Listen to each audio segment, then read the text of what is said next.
French Foreign Legion, a unique warrior society, forged from the world's dropouts.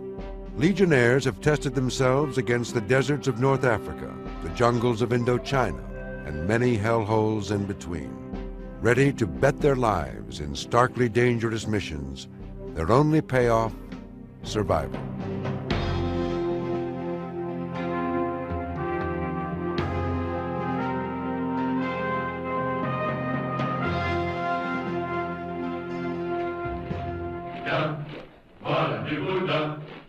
The Foreign Legion holds a mythical place in the public imagination, in the burning sands of Algeria, in remote mud-brick forts,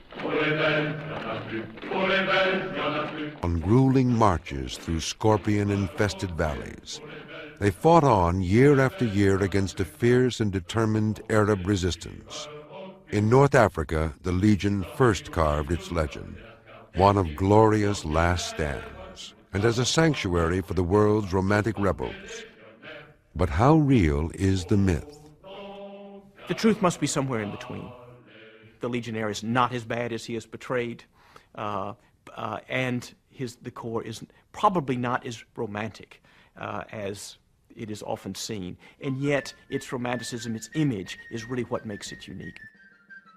These are people drawn from all corners of the earth, from all walks of society. In many cases, they're social dropouts. So the Legionnaire is a man whom society has rejected. The idea that you can take that person and turn him into a disciplined soldier fighting for France, this is what makes the Legion unique in military history.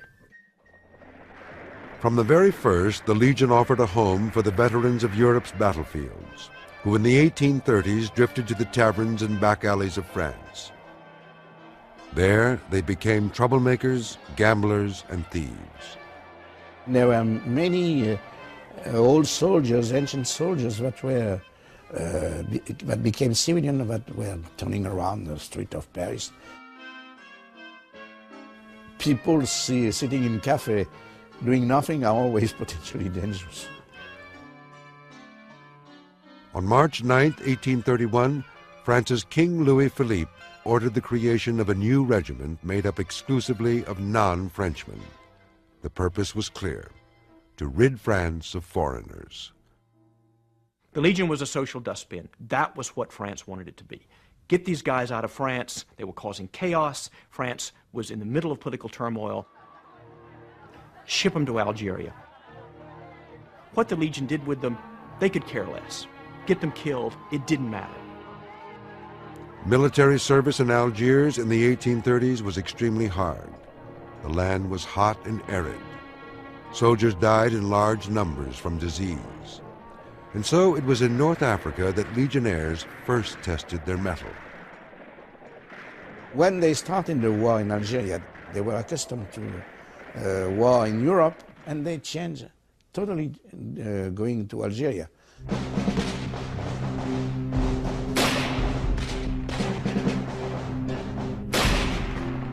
French generals in North Africa complained to Paris that the Legionnaires were worthless as fighting troops. They lacked discipline. They deserted often. They even sold their equipment to the enemy. The generals wanted the Legion disbanded. But France had colonial ambitions in Africa. With the French public fed up with war, a legion of foreign men was a very useful force to have on hand.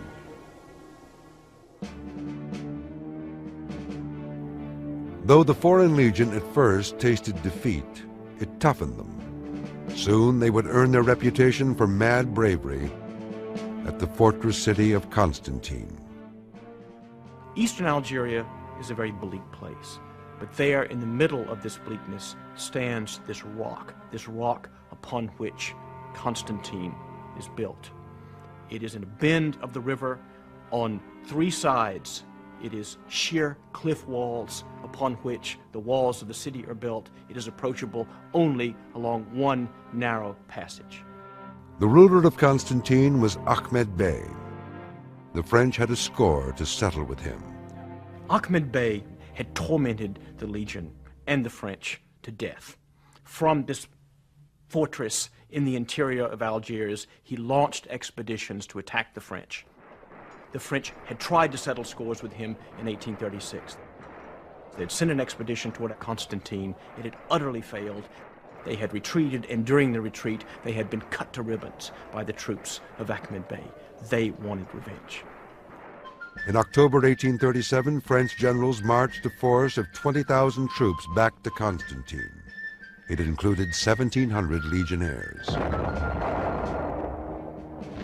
Ahmed Bey had 63 cannon manned by Turkish freelancers. French forces trained their guns on the wall to smash a breach in the defenses. It's like a fortress. You have to crush a wall somewhere to get in. And for that you need lots of ammunition and guns, cannon. And then after that you have to get highly trained unit to penetrate rapidly, quickly into the fortress. It took 2 days of constant bombardment. Finally, French gunners smashed a hole through the wall. A messenger was sent in. He urged the Algerians to surrender, but the defiant Arabs sent him back with the following response: "If the Christians lack powder, we shall send them some. If they have no more biscuits, we shall share ours with them. But as long as one of us lives, they will not take Constantine." The French launched their attack. When the first wave poured in through the breach, an inner wall still blocked its way. The Arab defenders set off a powerful mine. French fighters were buried amid the ruins. Survivors poured out of the wall, shouting to their comrades to flee. But the Arabs had made a serious mistake. The explosion had blown open the inner wall. Waiting outside and watching the mayhem were 100 legionnaires led by Lieutenant Achille de Saint-Arnaud, the man determined to risk his neck to save a reputation blackened by debt and dueling.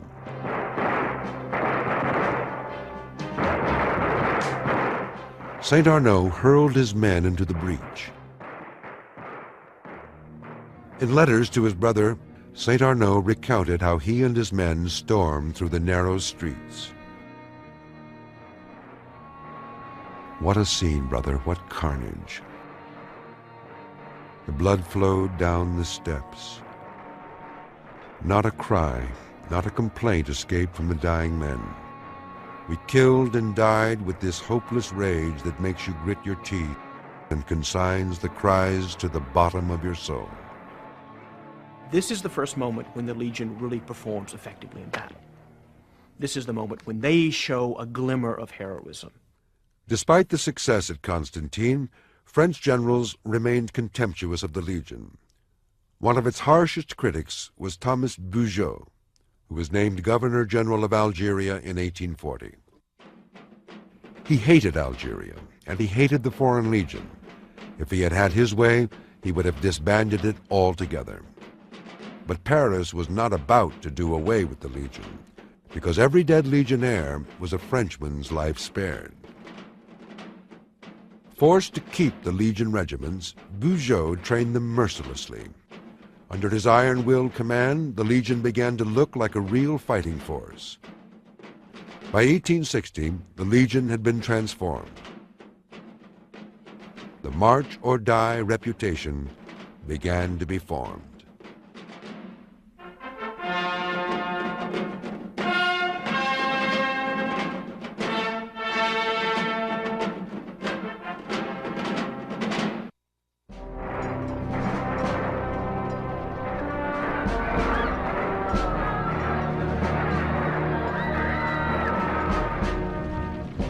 France had come to depend on the Foreign Legion to fight its most thankless battles around the world.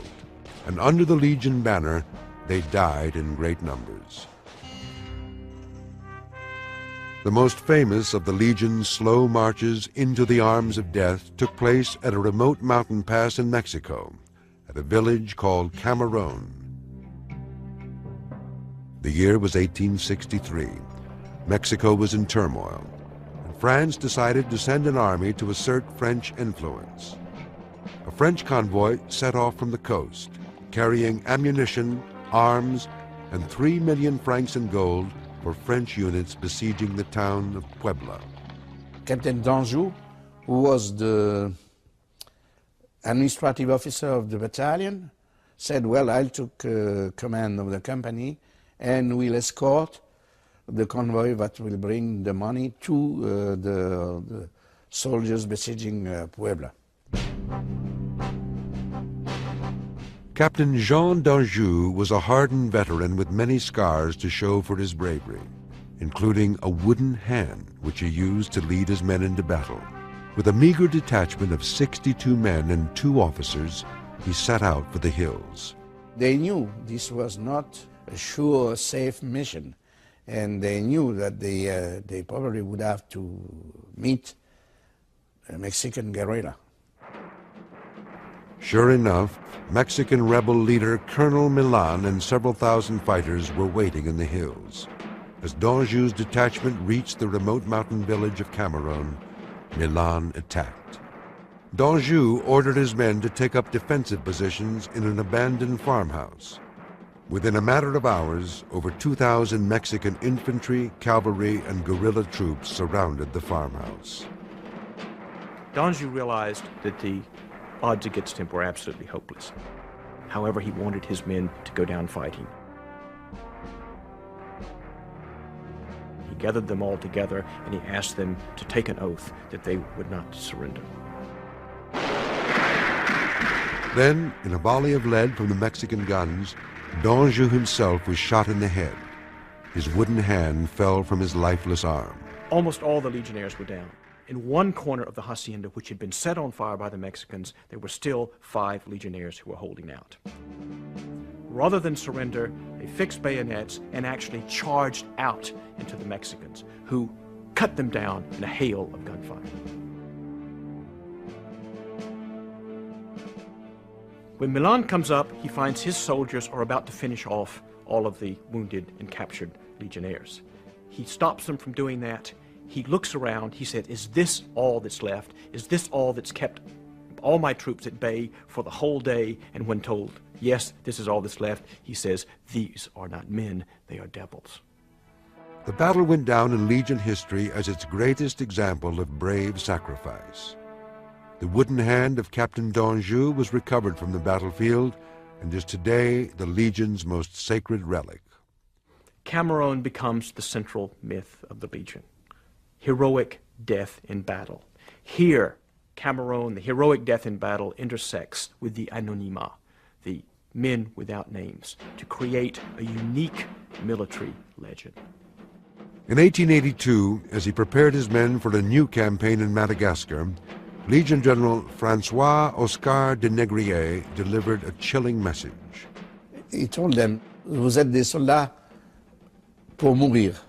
C'est pour ça que je vous envoie là où on meurt. Legionnaires, you are soldiers to die, and I am going to send you where one dies. By the turn of the 20th century, the Legion was famous as the fighting force that would throw itself into the most suicidal battles and emerge holding victory, or at least glorious death, by the scruff of the neck. This is what James Jones in his book, The Thin Red Line, called the Thin Red Line, is when fighting soldiers cross a line where they already consider themselves dead. Then they don't have to worry about dying. And I always thought that there was a majority of the people in the French Foreign Legion really didn't care if they saw the sun come up the next day. The legend of the Legionnaire is a flawed hero unfolded. He was the deposed prince, the defrocked bishop, the banker caught with his hands in the till. He was a common criminal who redeemed himself in his own blood. And of course, the man wounded in love, who vented his pain on foreign battlefields. And it was a place that these people would go when they had failed elsewhere and find rehabilitation, find redemption in the service of the Legion. Crucial to molding a Legionnaire was the creation of a new identity. As the new recruit entered Legion barracks for the first time, he left his old name at the door. Once you went over that line, then your past was protected and you could change your name also, and you can change your nationality. So you could say whatever you wish to the outside world. You will be now a legionnaire, different than who you really were.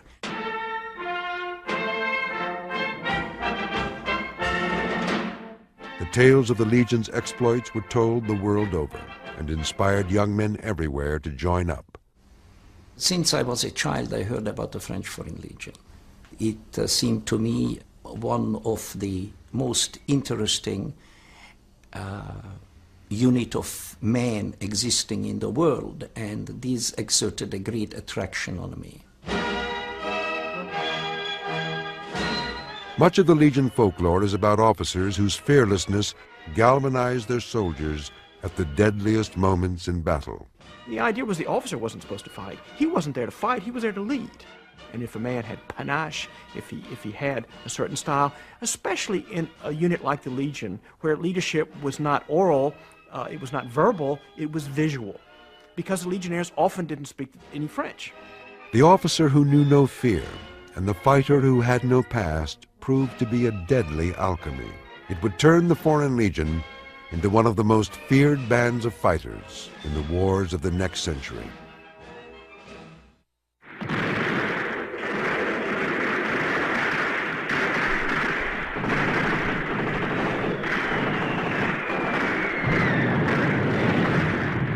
At the start of many wars, nationalist fervor and the thirst for adventure can overwhelm the fear of death. World War I was an extreme case. It is August 1914. Paris is chock-a-block with foreigners. War breaks out. There is delirium. France is going to war. The war is going to be short. It's going to be glorious. Every foreigner in Paris, which includes a large number of Americans, large numbers of British, as well as every other nationality, want to get into the action. Men of all ages lined up at recruiting stations, eager to earn medals and come home heroes.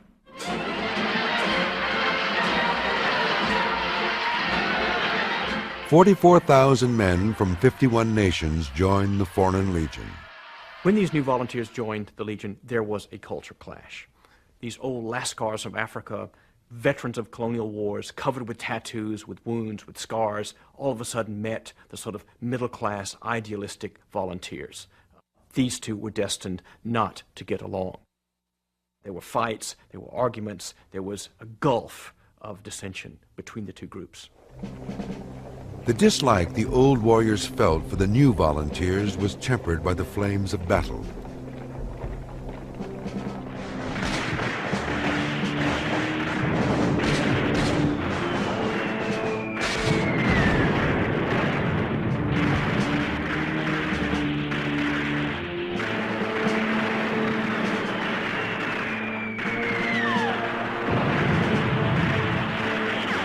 Those who survived earned each other's respect during the dark hours of trench warfare. Every unit had to adapt to the new conditions of trench warfare. What happens in the Legion is that the Legion adapts better than many other units because the Legion is institutionalized, socialized into this idea of personal bravery is important. Don't think about living to fight for another day, attack, and we don't care if we live or die. One of the deadliest battles of World War I was the Battle of the Somme. There, 1,264,105 men died on both sides. It was to this huge body count that American poet and Foreign Legionnaire Alan Seeger added his name. In the Legion tradition, he had already accepted his own death. In a poem written shortly before his last battle, "But I've a rendezvous with death at midnight in some flaming town, when spring trips north again this year, and I to my pledged word am true. I shall not fail that rendezvous."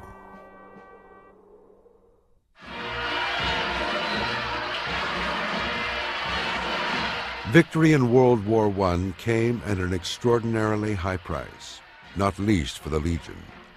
Over 31,000 legionnaires, a catastrophic 70% of their total number, gave their lives. Its ranks decimated, its morale broken, and its traditions in tatters, the French Foreign Legion now lay in ruin.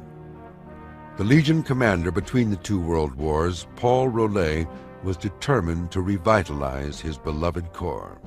The Legion was not doing well in the interwar years.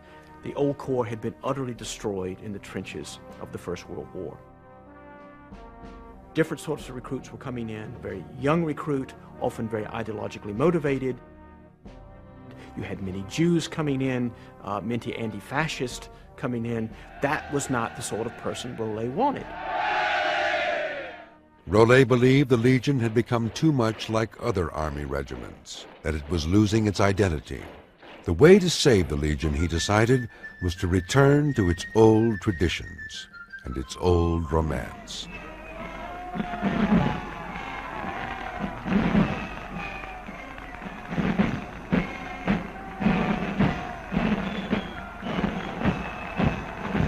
He reached back. He had to recreate the uniforms. The kepi blanc had died out in 1907. The epaulettes had disappeared. All of that was a revival. The Legion is a revival. It is a revival of a corps which had died. Ironically, it was Hollywood that came to the rescue. Move on. If we don't get out of Army's territory by night, no one will be alive in the morning. Films about the Legion popularized the Legion throughout the world, especially in the Anglo-Saxon world. Without Hollywood, the Legion may well have not survived the interwar years. Many was the aimless young man who wandered into a movie theater and became enthralled by the battles amid the sand dunes and dreamed of joining the Foreign Legion. Keep it up, you scum! Keep shooting! They don't like it! They're breaking! Rollet could see clearly how important Hollywood was in rebuilding the Legion myth. And yet, he hated its portrayal of his legionnaires as cutthroats and scoundrels. The Hollywood films offended Rollet for a variety of reasons. Usually, they showed the Legion officers in a very poor light.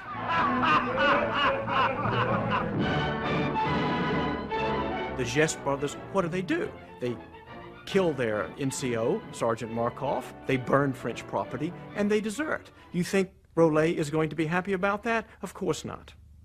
On the other hand, the Geste brothers were precisely those people that Rollet would have loved to attract into the Legion. The romantic figure who is on the run from the law, who flees into the Legion to protect the good name of his family. It was not realistic, of course. Everybody knew it was not realistic. But it was founded on a background which was always the background for the Foreign Legion. We're in a state of war with some Arab tribes. You men are badly needed here.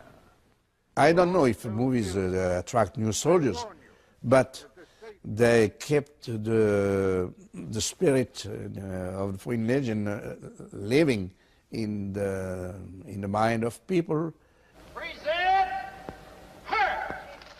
They make the Foreign Legion always living. It took both the determination of General Rollet and the romance of Hollywood to get the Legion back on its feet. And it would happen just in time. Now the next great war loomed on the horizon.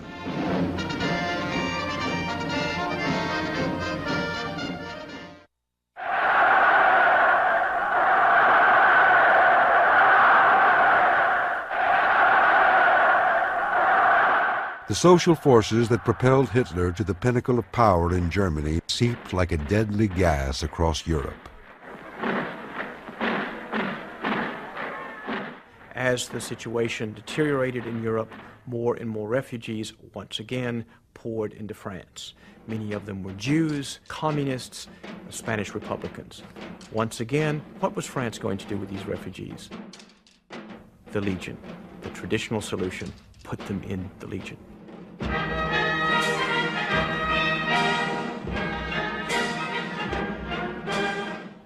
This caused enormous problems. These were not men without names. They wanted to fight for a cause. They wanted to fight Nazism. The old-timers disliked them intensely. Many of the NCOs in the Legion in this period were Germans. You can imagine the clashes between these German NCOs and these Jews and these Spanish Republicans. They hated each other's guts.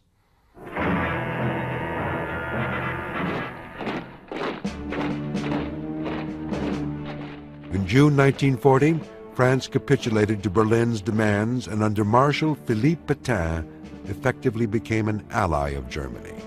It drove a wedge in French society and created two nations. The Vichy government that bowed to Hitler, Alors aux enfants de la patrie, le jour de gloire est arrivé. and the Free French, led by General Charles de Gaulle. On June 18, 1940, General de Gaulle called for continued resistance to the Germans and formed the Free French Army. General de Gaulle appeals to all Frenchmen of the land armies, navy and air force, and all French specialist workmen in England to join him in continuing the fight against the aggressors. The split in France could not but divide the Legion itself.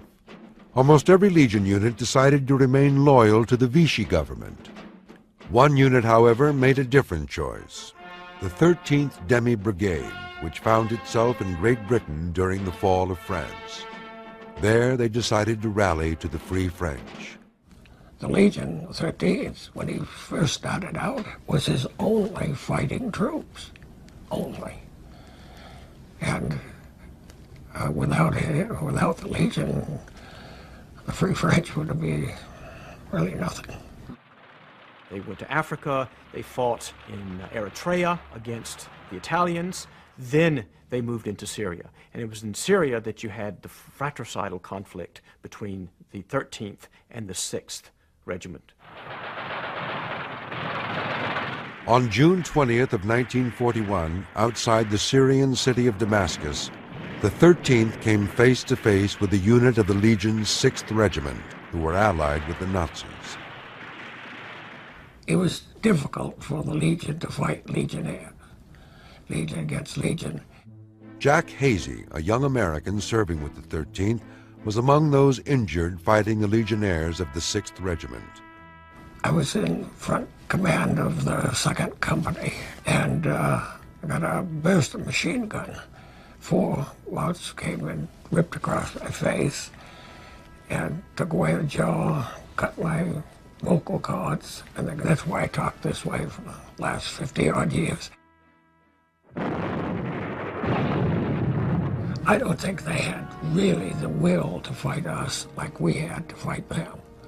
Although they outnumbered us by at least 3-to-1. Hyped up, and so we had to win. We knew it, and we would win, and we did.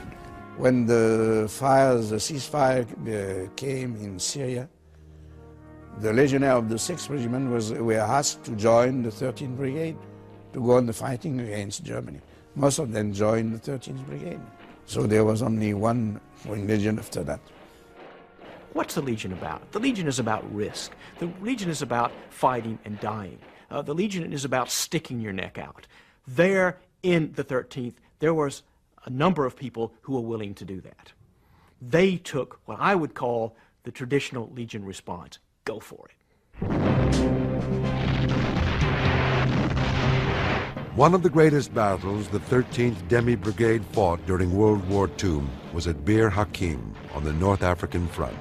Bir Hakeim was at the southern end of a long line of British defenses, a triangle of bunkers and small hills manned by French forces, among them the men of the Legion's 13th Demi Brigade.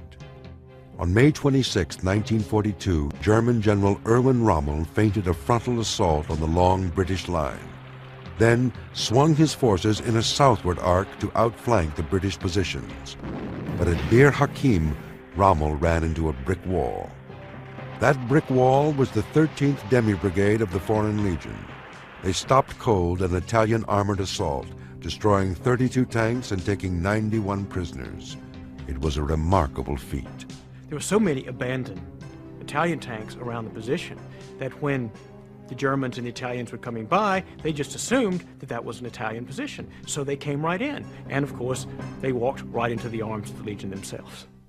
Commanding French forces, General Pierre Koenig led hit-and-run missions with Legion and other French units against the German supply lines, which had become dangerously overextended. Within a few days, the Axis assault seemed to have withered. But then the Italians breached the line to the north, the Axis forces poured through, the Legion was cut off. Rather like at Cameroon, the Legion becomes an island in an Axis sea. The camp was under continual bombardment. The French fended off assault after assault. The Legionnaires held on under a withering fire, even as their supplies were running out. The Germans sent several offers to surrender and never wanted to surrender.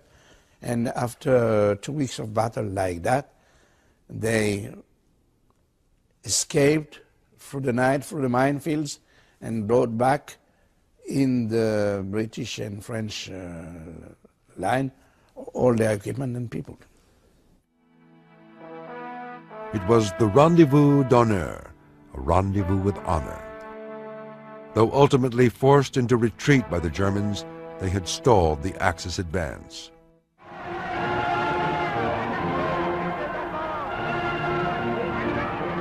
After Bir Hakeim, the tide of World War II turned. In 1944, Legionnaires and the Free French fell in behind a victorious General de Gaulle as he marched back into Paris. They had saved the day for France. But now the French Foreign Legion would head straight for a new conflict. It was France's war in Indochina. The fight for Indochina goes on unceasingly in a seesaw battle for the Rice Bowl of Southeast Asia.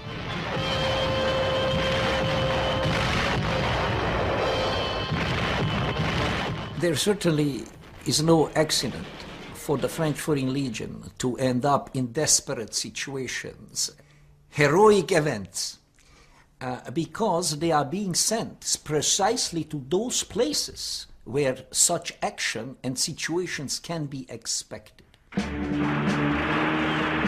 It was called the Dirty War. Vietnam, then known as Indochina, was still a colony of France. It had become a quagmire where French rulers grasped at the straws of a bygone colonial era.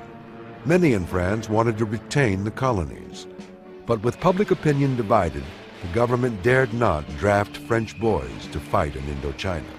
This was a war for professional soldiers only. A unit of the famous French Foreign Legion goes into training at Algiers.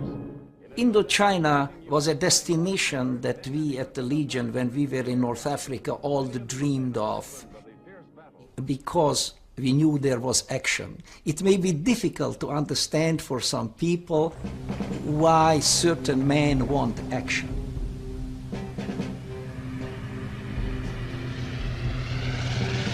It was serving the Legion in Indochina that Hungarian-born Legionnaire Michel Capogna first killed a man.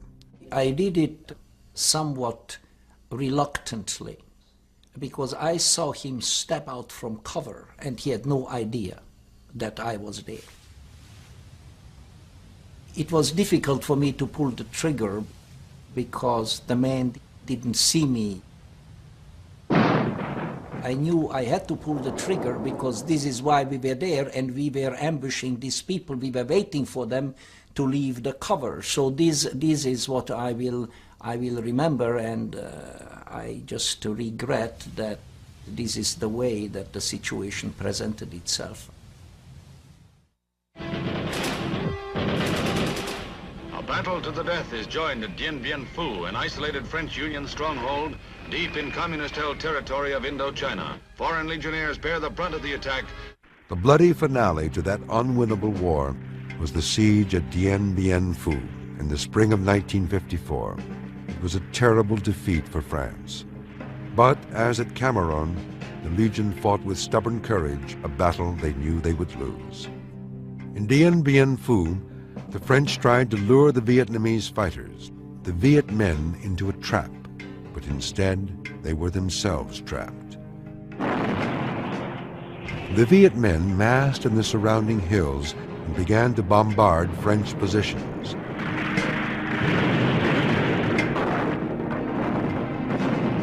French guns hammered back at the hillsides. Then the Viet Minh sent in huge waves of infantry.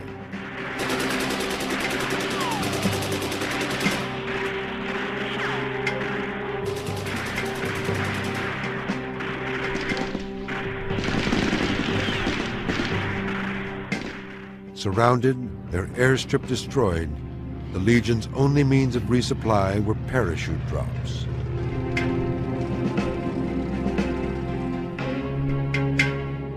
Paratroopers and legionnaires rushed to the aid of their trapped comrades. I do remember that number of legionnaires who had finished their term re-enlisted just for the privilege, with the very clear understanding that they would be parachuted into Dien Bien Phu.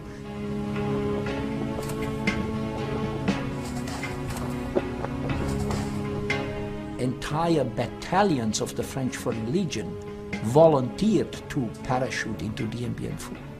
And many people parachuted who never jumped in their lives. It was so dire the need to reinforce people. The legionnaires fought back hard, but the Viet Minh had more men to throw into battle.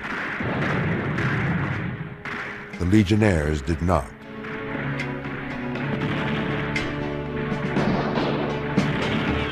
An estimated 4,000 legionnaires and paratroopers died at Dien Bien Phu. At 5:30 in the afternoon of May 7th, the last living legionnaires surrendered. That was the final straw. 1 month later, France pulled out of Indochina for good. I had been fighting years and years in Vietnam. I did it because I was ordered to do it, and I did it on my best.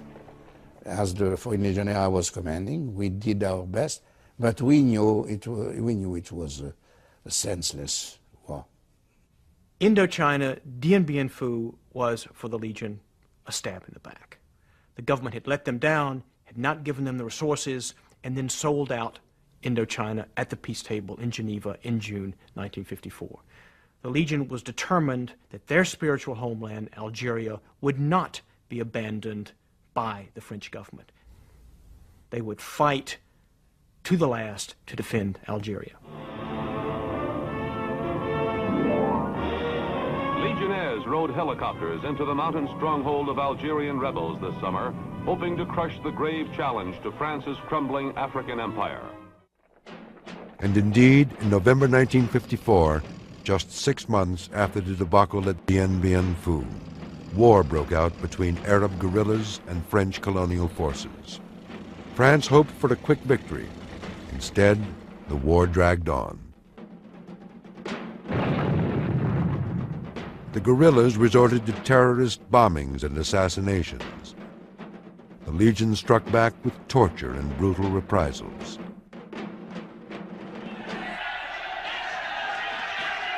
The Arab population wanted independence. The French nationals living there were determined their home would always remain a part of France.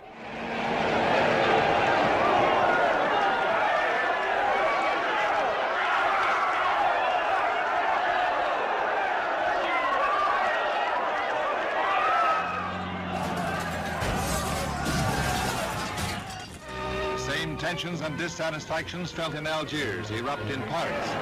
In 1958, de Gaulle had been swept to power, pledging to keep Algeria French. Armed with an overwhelming popular mandate, General de Gaulle flies to Algeria. The French settlers, the so-called Pieds Noirs, hailed him as their champion. By 1960, the Algeria question had become a political minefield. As de Gaulle maneuvered ever more cautiously, the Pieds Noirs suspected he was going to cut the colony loose. It was a slap in the face. And for the Foreign Legion, it was the final betrayal. I know their sentiments. They must have felt that they were abandoned by the French government, that their sacrifices were for naught. On the morning of April 22nd, 1961, Algiers awoke to the news. Algeria erupts into civil war as 4 retired French army generals lead the seizure of the city of Algiers and other key points. They have the aid of the units of the French Foreign Legion and the army. Determined not to lose Algeria, one unit of the Foreign Legion joined in the conspiracy to overthrow de Gaulle and the French government. Once again, the Legion was torn by divided loyalties. Phone calls were pouring into Legion headquarters at Sidi Bel Abbès from Legion units all over Algeria. What do we do? The instructions were clear. The Legion is made up of foreigners. Foreigners cannot turn their guns on French people. Therefore, the Legion must remain loyal. Those units who rebelled against de Gaulle were therefore isolated by their own Legion brothers. De Gaulle immediately took to the airwaves and urged a stunned France to come to his aid. French citizens and the army rallied behind him, and the plot failed outright. It was called the Victory of the Transistors. But then his defense minister, himself a former legionnaire, reminded de Gaulle that it was one Legion unit that had been the first to come to his aid in World War II. So once again, the Legion had survived.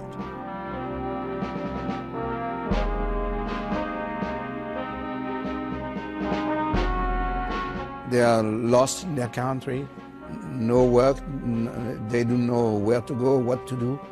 So they join the Foreign Legion because they are sure to find not a family, but a place where you can live and find other people with which you'll do something. Whenever there was danger, difficulty, controversy, questionable circumstances, they would send the French Foreign Legion.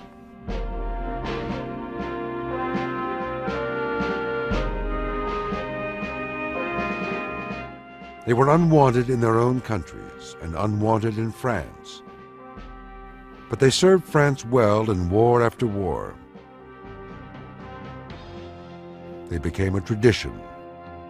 Their orders were march or die. They did both. The survival of the Legion is a remarkable achievement. If you were a betting person, would you have bet on the Legion in 1831? Would you have bet on the Legion in 1841 when Bugeaud wanted to abolish it? Would you have bet on the Legion in 1921 when it had been destroyed in the trenches of the First World War? Would you have bet on the Legion in 1961 when it had rebelled against the French government? That the Legion survived is testimony to the power of its myth. It is the myth which makes the Foreign Legion, which counts for its survival. In the end, it was their home. It was their country. Legio Patria Nostra. And their flag was the banner of the French Foreign Legion.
But France had colonial ambitions in Africa.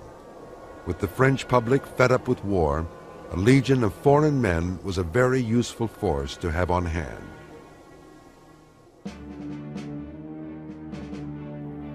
Though the Foreign Legion at first tasted defeat, it toughened them. Soon they would earn their reputation for mad bravery at the fortress city of Constantine. Eastern Algeria is a very bleak place, but there in the middle of this bleakness stands this rock upon which Constantine is built. It is in a bend of the river. On three sides, it is sheer cliff walls upon which the walls of the city are built. It is approachable only along one narrow passage. The ruler of Constantine was Ahmed Bey. The French had a score to settle with him. Ahmed Bey had tormented the Legion and the French to death. From this fortress in the interior of Algiers, he launched expeditions to attack the French.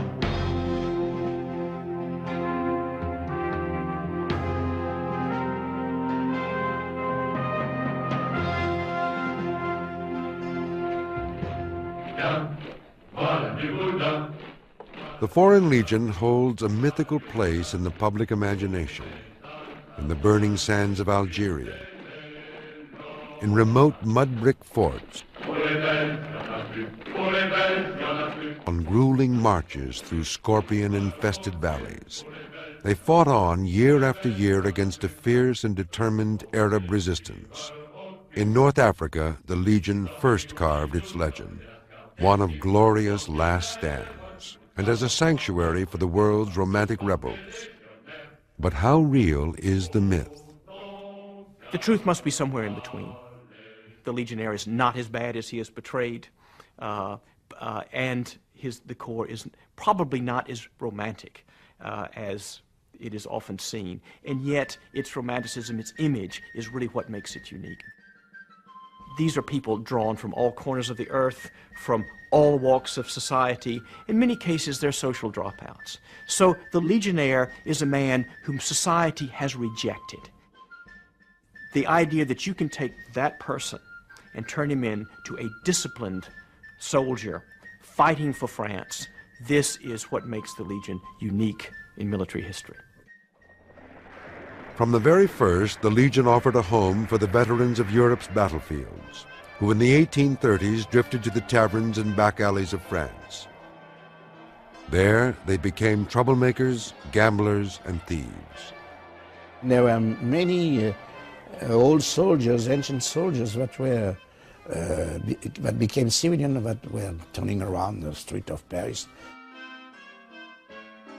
People sitting in cafe doing nothing are always potentially dangerous.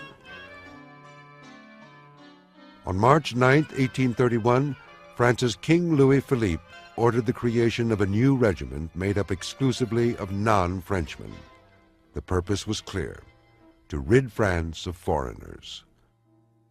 The Legion was a social dustbin. That was what France wanted it to be. Get these guys out of France. They were causing chaos. France was in the middle of political turmoil. Ship them to Algeria. What the Legion did with them, they could care less. Get them killed, it didn't matter. Military service in Algiers in the 1830s was extremely hard. The land was hot and arid. Soldiers died in large numbers from disease. And so it was in North Africa that legionnaires first tested their mettle. When they started the war in Algeria, they were accustomed to war in Europe, and they changed totally going to Algeria.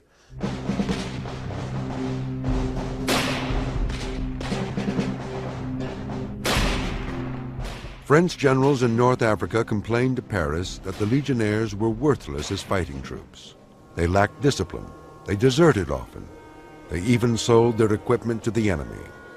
The generals wanted the Legion disbanded.